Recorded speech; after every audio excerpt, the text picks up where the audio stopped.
Hello everyone, welcome back to my channel. আবারও চলে আসলাম নতুন একটা রেসিপি নিয়ে। তো আজকে রান্না করব একদম নিরামিষ ঘুগনি। তো দেখো, তার মধ্যে প্রেশার কুকারে তো ঘুগনিটা বসিয়েই দিয়েছি সেদ্ধ করতে। আর এদিকে আমার মেয়ে কী করছিল, আর এদিকে দেখো টুকরো টুকরো করে আলুগুলো কেটে নিয়েছি। আর এদিকে দেখো মশলা করার জন্য টমেটো, আদা, গোটা জিরে আর শুকনো লঙ্কা নিয়েছি। এটা আমি মিক্সচারে দিয়ে পেস্ট করে নিলাম। আর তারপরের মধ্যে পরিমাণ মতো লবণ আর হলুদ দিয়ে দিলাম। এরপরে দেখো কড়াই বসিয়ে দিয়েছি। কড়াই গরম হলে তাতে তেল দিয়ে আমি গোটা জিরে আর তেজপাতাকে ফোড়ন দিয়ে নেব। তার মধ্যে বলি, আমি আলুটাকে ভেজে তুলতে ভুলে গেছিলাম ভিডিও করতে করতে। তো যাই হোক, সেটা আমি পরে ভেজে নেব। তো তেলের মধ্যে দিয়ে দিলাম মশলাটা। তা মশলাটাকে ভালো করে কষিয়ে নেব।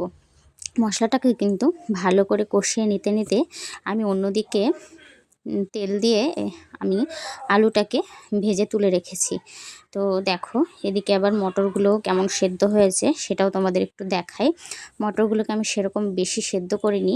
তো দেখো এদিকে মশলাটাও খুব সুন্দরভাবে কষানো হয়ে গেছে। তো এই কষানো মশলার মধ্যে আমি ওই গোটা মটরগুলোকে দিয়ে দেবো। আর তোমরা পরিমাণ মতো এর মধ্যে গরম জল দিয়ে দেবে। গরম জলটা দিয়ে দিলেই ভালো হয়। তারপর দেখো এই আলুটা ভাজা হয়ে গেছে। এই ভাজা আলুগুলোকেও এর মধ্যে মিশিয়ে দিচ্ছি। মটরে কিন্তু আলু দেয় না, বাট আমাদের বাড়িতে আলু দেওয়া হয়, সেই জন্যে দিয়েছি।